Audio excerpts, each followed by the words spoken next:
Today on Clear Your Clutter Inside and Out, we're talking about taking care of what you own.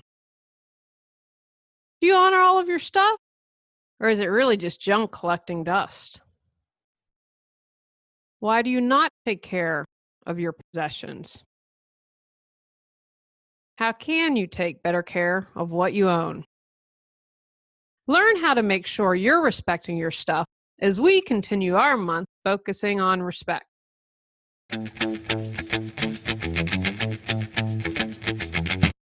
Are you ready to clear your clutter and share your gifts with the world? I teach you how to navigate the waters to declutter your life, get organized, and become more mindful. I'm an award-winning professional organizer, author, and certified life coach, and examine clutter in all areas. Every episode, I'll give you take action steps that you can easily apply to your life. Come on, let's get started.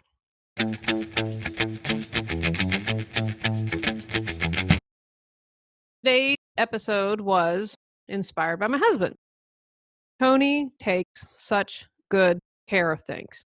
If he uses a tool, he makes sure that he oils it or cleans it or whatever he does after each use. He is so good about it. I mean, really, really better than I am taking care of things we own. He grew up very poor, and so if something broke, then it wasn't replaced. They had to do without a lot. And I believe because of that, that really motivates him to take care of things. A lot of my clients, when they hire me to declutter, haven't looked at stuff in 20 years. I had a client not too long ago that we were cleaning out the eaves of the attic, and she and her husband liked to camp. Well, the camping equipment was covered by rat poop because it hadn't been cleaned. Rats, mice can get in your eaves, and it's not any judgment here, but that was something they loved. And so they, were going to have to go out and get a brand new tent. They didn't take care of what they owned. Today's episode was also inspired. I was going to call this episode a Tale of Two Immigrants, and I might do that. Haven't decided yet. Because I thought that this was a good illustration how two people can come to the United States and respond and act very differently.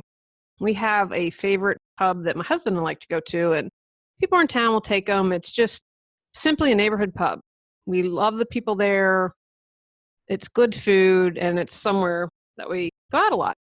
And so one time my uncle Jim and Herb, who I interviewed, so check that out. They talked about downsizing. So Uncle Jim and Herb were really great in asking questions, and they said, "Oh, where'd you come from and why?" And it was really fascinating. I just sat and listened because somehow the subject of clutter came up. And, I'm not going to contribute anything. I'm really curious. What do other people think? And I knew about Uncle Jim and Herb. And so she was very interesting. She shared how, I believe her folks were in the Netherlands, and there were a couple of kids in the U.S. and a couple in Europe. They were kind of scattered. And she said, yeah, I don't get Americans. The day after Thanksgiving, you rush and go crazy to buy stuff that you're going to throw in a closet that just becomes junk and you don't really care about. And I thought, wow, that's really interesting, that comment. And on the other flip side of the coin, I have a neighbor who has a garage full of stuff. Complete opposite. Their garage is so filled that they don't keep either car in. And I've tried to find an updated statistic on this, but there was a stat that 25% of Americans don't keep either car in their garage if they have one, and a third keep only one car in their garage. And within the microcosm of the two cul-de-sacs, the one I live on is attached to another. And I think that that's a pretty accurate statistic. And when I first read that, when I was starting, I thought, no, that can't be. Yeah, it's pretty true. So anyway, they immigrated here, and they can't park either car in the garage. And when you do that, you're not respecting your car because it's exposed to elements. I mean, even here, we have mild winters in North Carolina, but there's rain. You can get hail. We get hail here. Get tornadoes. There's god-awful pollen. I'm telling you, people, I did not know the pollen situation here before I moved to North Carolina. And I went to the allergist just yesterday, and I said, "Oh, if we move to Asheville," and he said, "Nah." He said they get it too, and he said, "And actually, because they're surrounded by mountains, the mountains trap the pollen." I've never seen anything like it, guys. It's literally for 3, sometimes 4 if we're having a bad season of everything's coated in this yellow-green nasty pollen. It's truly disgusting. I mean, it's just disgusting. So anyway, your car is going to get exposed to that. So the neighbors don't park the car. They have a house that's huge and just 2 kids. And the house I know was bought in foreclosure because we're in a small neighborhood. And so don't park because they have so much stuff in the garage. So they have kind of embraced the get more, live more bigly, live probably possibly beyond your means. Just get stuff. So it was fascinating to me that 2 people who immigrated to this country had such different responses to how kind of the typical American is and what we do. And it's just fascinating and why people react differently. So and because of those 2 differences, that's why I wanted to do today's show and what inspired it. Why don't we take care of our stuff? Variety of reasons here. And again, remember, don't judge yourself, guys. I would rather you take that energy and that time going down the rabbit hole of judgment and focus that on your awareness and taking action to change it. I'm telling you guys, you can change it. That's why I do the take actions. I believe in you. I know you can do this. So you might not be taking care of yourself because you're simply overwhelmed. Maybe you are caring for aging parents right now. If you're doing that, I wouldn't expect you to worry about your clutter. That is mentally and physically exhausting and emotionally overwhelming as well. So you might be overwhelmed. Might not have time. Now, again, this is where discernment and honesty come in. Sometimes we're in our life really busy. It's taken me longer than I thought to get books out, so I'm doing all this for them. I'm really overwhelmed. So extra things in my life right now aren't getting done. Again, there's nothing that is a huge priority or that I'm behind on or something like that. There are some times in your life where you honestly just don't have time. And I'm a firm believer, you have to have fun, you have to have rest and relaxation and get that in there as well as all of your to-dos. I, however, want to say if you're surfing on Facebook 4 or 5 hours a day or on the internet, you have the time. You're making a choice. So become consciously aware, make a conscious choice to take care of your stuff instead of being on social media. Not a priority right now. I had, again, last year 2018 was really challenging for me. So for a month or 2, we have a formal dining room. It's kind of pointless. We use it when we have, that's not true. Not like we never use it, just how the house is built. I would rather have a big, great room than a formal dining room when we buy our forever home. Anyway, so clutter sat on the table for a month or 2. It wasn't a priority for me, guys. It just was not a priority. I had other things to take care of. And I knew, but here's what's important. I knew I'd get to it. I knew it would get taken care of, so I wasn't worried about it. So if clearing your physical clutter isn't a priority or keeping it all in the garage, not going to change. Maybe you're waiting for the right time. Right time, kind of like someday, never ever comes. Because you can say, I have to have this condition, it has to be like that. Don't do that because you're setting yourself up for failure. And then if you started this, that's why I do these online workshops. If you've been saying for years, you're going to get to it and you haven't, maybe you're waiting for the right time. Have to release that. There's never going to be a perfect time to do it. Fear of letting go. You might be afraid that if you throw something away, you'll need it the next day. You might be worried that you'll give away something that was in the family that was important, even though you see it as junk. There's lots of fear of letting go. And again, like depending on what's going on in your life, clutter can serve as comfort.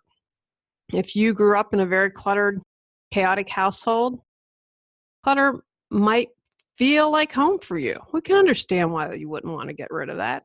That makes complete sense. You might not know how. And that's okay. That's why people like me exist. A lot of times people like to do it themselves, but that's why I created a do-it-yourself plan. You fill out an assessment because if you're unsure, I can say, okay, here's a roadmap. Here's how you can do it. Here's step-by-step guidance. So if you don't know, maybe you listen to a podcast, read a book, you hire someone. Get control of your clutter so your clutter doesn't control you. Reclaim time, money, sanity, and resources. Our Got Clutter 365 Journal Prompt book series supports you in clearing your clutter. Journaling helps you access your inner wisdom. When you become aware of your clutter, you can take action to release it. Stop being afraid, gain clarity, and go at your own pace with our journal prompt books. The present moment is your point of power to change. Ready to start? Maybe you still have physical clutter because you've been waiting on answers. For instance, what can I recycle? You're green, you want to be very careful and want to make sure that you are not throwing anything out, which I applaud. But don't let that be an excuse to stop you. Figure out what the recycling laws are, call around friends and family, get the answer that you need, and proceed. And you can start before you have all your answers. And finally, you may feel like you need permission, especially if you suffered from trauma as a child. Clearing out your physical clutter can be something that could cause you to panic. If someone has passed, I encourage you to have a conversation with them. I believe just because my grandmother's energy now, she's still out there. I still talk to her. Might need a little more help with a coach or therapist, but maybe take that first step and have a conversation if the person's dead, if that's an option for you. And dig a little deeper. Why do you feel like you need permission? Is that something you can finally face and release? How can we take better care of our stuff? You can do this, guys. Have awareness. What aren't you taking care of? You know, I talk about a client that was pretty decluttered and organized, except in one area. There was an area that he got hung up on.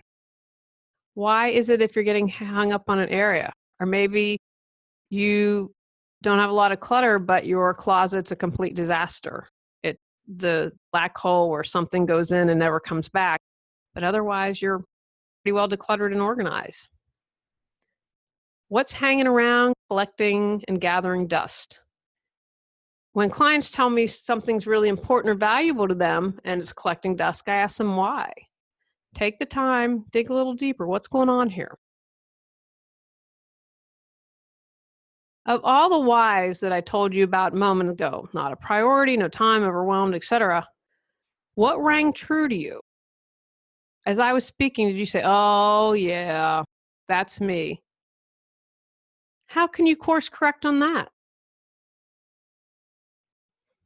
Dig deeper when you're holding on to stuff. Is it because you grew up in that chaotic environment and that means comfort to you and that's kind of normal? Are you afraid that you'll lose your creativity? You feel like your mess is connected to your creativity. Maybe you are in a relationship and you want to be neat and organized and it upsets the apple cart and causes an argument if you'll make changes.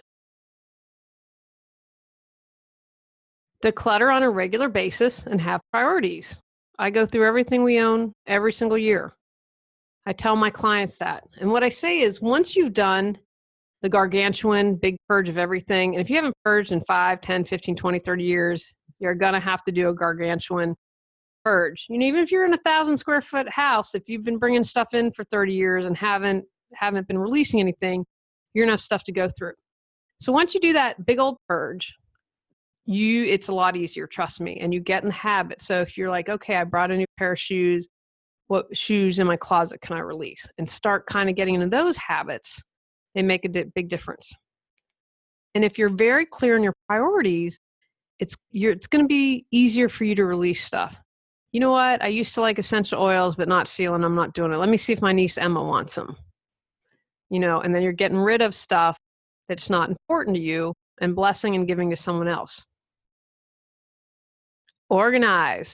Once you've cleared clutter, it's easy to organize. And when you set up systems, if you start to overload those and get a lot of clutter, one, you're going to notice. And sometimes your systems will break down, and that can motivate you. to take care of what you own.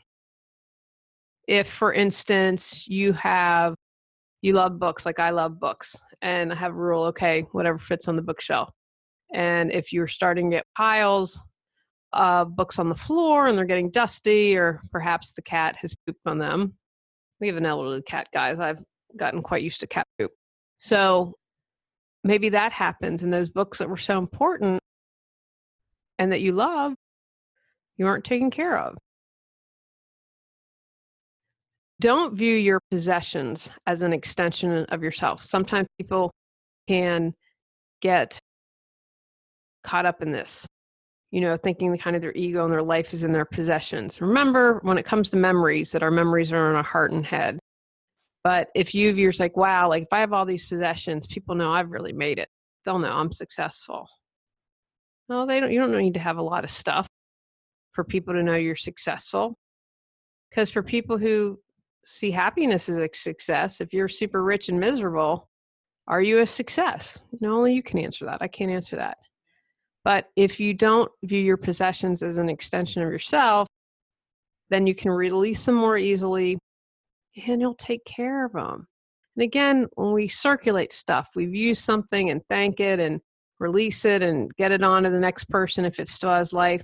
Then we bring that space to call into our life what we desire.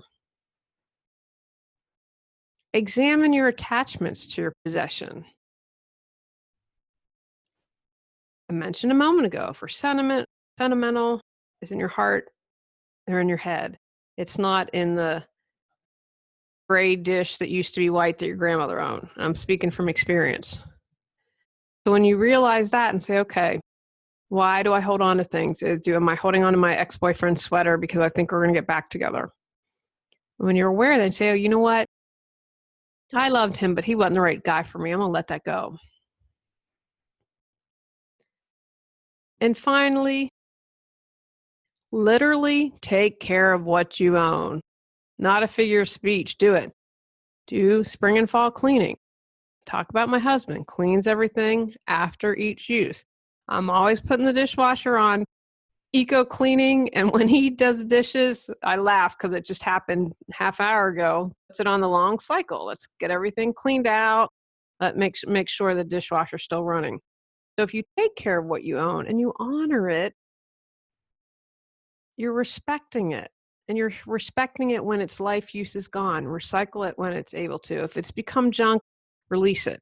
It still has life, respect it, and allow it to support someone else. Make sure you honor your possessions that are important to you. I have seen people have a quilt made of t-shirts. Like if someone has a bunch of t-shirts from high school and college and all that, and I think those quilts are just great. I wish, one of the few times I wish I would have had a ton of shirts because I think that's just a genius idea. One of the things I'm doing is my mother every year paints Christmas cards. She designs a Christmas card and paint them, and I always look forward to getting those. And so I'm going to get those all put together since I think we're on maybe year 9 or 10. I'm going to have a shadow box that honors her artwork. Right now they're in my file. And I don't like having my file. They're just sitting there. But I know that I have an end plan. Okay, like after the 10th year, we're going to put them all in a shadow box. So honor what you decide to keep. Honor your possessions. Take care of them. Don't let them sit around and collect dust. And if you need to, get support. There are people out there that do this. They can help you clear your physical clutter. Be non-judgmental, they're not in the thick of it, so they're not attached to things, can ask you questions. You're not going to hire someone, do an online workshop, listen to a podcast, watch YouTube. There are lots of options out there, but now's the time to be honest with yourself. If you aren't respecting your things and just kind of letting them be willy-nilly, respect and honor what you own. Because when you disrespect the things you own, ultimately, you're disrespecting yourself. You don't care about yourself enough to take care of what you own. Most of you listening probably worked and earned it and might have had some annoying people that you had to deal with or clients that weren't so great. Honor what you paid for. Take actions from today's podcast. Acknowledge what items you don't take care of. Figure out why you're disrespecting your possessions.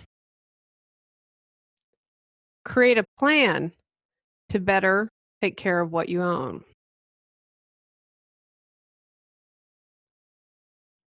Honor all of your items. Hire help if necessary. On our next episode, we're talking about playing the victim. Go out, clear the clutter to create the life you choose, deserve, and desire.